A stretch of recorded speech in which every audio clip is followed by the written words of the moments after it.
State bank of ইন্ডিয়ার মালদা শাখায় আমার ক্যাশ কাউন্টার থেকে একটা চোর 53,000 টাকা চুরি করেছিল। প্রথমে সে অস্বীকার করলেও পরে সিসিটিভি ফুটেজ থেকে সন্দেহাতীতভাবে প্রমাণিত হয়েছে যে ওই টাকাটা চোর চুরি করেই নিয়েছিল। কিন্তু সেই মালদা শাখার তখনকার চিফ ম্যানেজার উজ্জ্বল কুমার, ক্যাসকেড লোন ম্যানেজার বিশাল কুমার ও আর একজন লোন ম্যানেজার পার্থ চক্রবর্তী সেই চোরকে বাঁচাতে চোর ও চোরের পক্ষের কিছু মানুষের সঙ্গে অশুভ আতাত করে কীভাবে ভয়ঙ্কর অত্যাচার করে আমাকেই চাকরি ছাড়া করলো সেই বিষয়ে স্টেট ব্যাংক কর্তৃপক্ষ আমার অজস্র অভিযোগ পেয়েও কোনো উত্তর দিল না।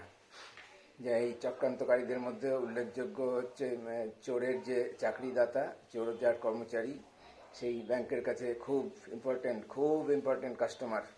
এটা চিফ ম্যানেজার আর লোন ম্যানেজার তাদের মুখে বারবার শোনা যাবে, সেই মালিকের প্রশস্তি, ক্যাশক্রেডিট কাস্টমারের প্রশস্তি শুনে মনে হবে তারা যেন ব্যাংকের স্টাফ না, তারা সেই মালিকের সেই ক্যাশক্রেডিট কাস্টমারের কর্মচারী। আমি নিজে স্টেট ব্যাংক কর্তৃপক্ষকে দুইবারে মোট 8 ও 3 11 বার অভিযোগ করেছি। দুইবারে অর্থাৎ চাকরি ছাড়ার পরে 2019 সালের ফেব্রুয়ারি মাসে না, আমি সুপারঅ্যানুয়েশন বেনিফিটসের টাকা পাওয়ার পর মার্চ মাস থেকে শুরু করেছিলাম। মার্চ মাস থেকে মে মাস পর্যন্ত কিছুদিন বাদ দিয়ে 8 বার, এবং 2020 সালে আবার নতুন করে 3 বার, চেয়ারম্যান পাল্টে যাওয়ার পর নতুন করে নতুন আশায় 3 বার করেছিলাম। স্টেট ব্যাংক কোনো উত্তর না দেওয়ায় আমার অভিযোগের ভিত্তিতে ভারতের জাতীয় মানবাধিকার কমিশন 2 বার 2019 সালে ও 2022 সালে স্টেট ব্যাংক কর্তৃপক্ষকে আমার এই অভিযোগের নিষ্পত্তি করার নির্দেশ দেয়। ভারতের প্রধানমন্ত্রীর দপ্তর থেকে, অর্থ দপ্তর থেকে, finance secretary, ministry of finance থেকে এবং কেন্দ্রীয় সরকারের ডিরেক্টরেট অফ পাবলিক গ্রিভেন্স থেকে চিঠি পাঠিয়ে আমার অভিযোগের নিষ্পত্তি করার নির্দেশ দেয়। কিন্তু স্টেট ব্যাংক অফ ইন্ডিয়া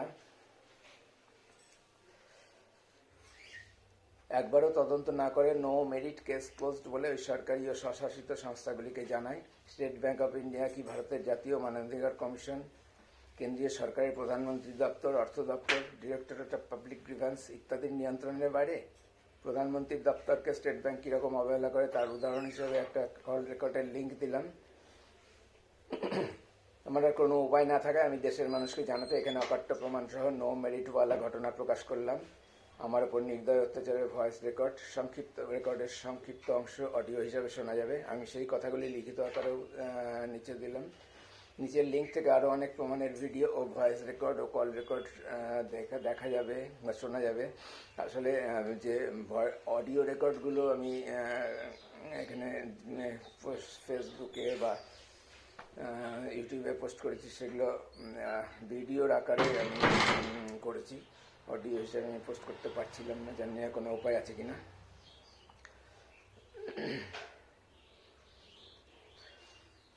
নিচের লিঙ্ক থেকে আরও অনেক প্রমাণের ভিডিও ও ভয়েস রেকর্ড ও কল রেকর্ড দেখে শুনে জানা যাবে যে স্টেট ব্যাংক অফ ইন্ডিয়ার প্রকৃত স্বরূপ কী। 35 বছরেরও বেশি সময় চাকরি করে অত্যাচারে জর্জরিত হয়ে ভিআর নিতে বাধ্য হওয়ার আগে পর্যন্ত আমার প্রতিষ্ঠান ব্যাংকের কাউন্টারে বসে চুরির শিকার হওয়া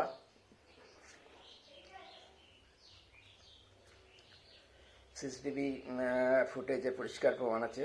উক্ত চিফ ম্যানেজার ও অন্যান্য ম্যানেজাররা আমার জীবন ধ্বংস করে দিয়েও পার পেয়ে যায়। স্টেট ব্যাংক কর্তৃপক্ষ একজন স্টাফের চাকরি ছেড়ে দেওয়ার পরেও বাধ্য হয়ে ছেড়ে দেওয়ার, প্রাণ বাঁচাতে চাকরি ছেড়ে দেওয়ার পরেও কোনো ভ্রুক্ষেপ না করে উপেক্ষা করতে থাকে। ব্যাংকের কি নিজের স্টাফদের প্রতি সামান্যতম দায়িত্ববোধও থাকবে না? নাকি উচ্চ শ্রেণীর অফিসাররা ওই ন্যাক্কারজনক কাজ করেছে বলে নিম্ন শ্রেণীর ক্যাশিয়ারের জন্য কোনো মাথা ব্যথা নেই? তা না থাকতেই পারে। আমি এই পরিবেশেই অভ্যস্ত ছিলাম। ঘটনা হচ্ছে আমার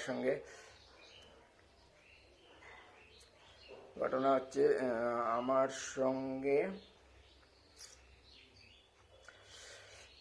আগে কখনো ব্যাংকের কিংবা ব্যাংকের বাইরেও কেউ এরকম দুর্ব্যবহার করেনি। কেউ কখনো দুর্ব্যবহারই করেনি, আমার তো মনে পড়ছে না। এই প্রথম উপলব্ধি করলাম স্টেট ব্যাংক অফ ইন্ডিয়াতে কোনো নিয়মকানুনের বালাই নেই। স্টেট ব্যাংক অপরাধীকে প্রশ্রয় দেয়। ব্যাংকের ভেতরের কেউ বা বাইরের চোর যেই হোক না কেন, ভারতের সবচেয়ে বড় bank state bank of India.